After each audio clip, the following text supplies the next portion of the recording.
জনাব তারেক রহমান বলেছেন, পলাতক স্বৈরাচাররা যেন পুনর্বাসিত হতে না পারে, তাদের পুনর্বাসিত হওয়ার সুযোগ দেওয়া যাবে না।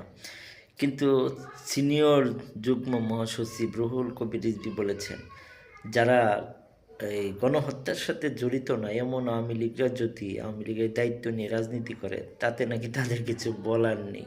অথচ গুম, খুন, আয়নাঘর, লুট পাট করা এবং তিনটি নির্বাচন, ভোটারবিহীন ডামি নির্বাচন, নিশিনাতে নির্বাচন করে গত 15টি বছর যেই দল শাসন করেছে, বিএনপিকে শোষণ করেছে, নির্যাতন করেছে, সেই দল, সেই আওয়ামী লীগ বাংলাদেশে রাজনীতি করবে, এতেও তার কিছু বলার নেই।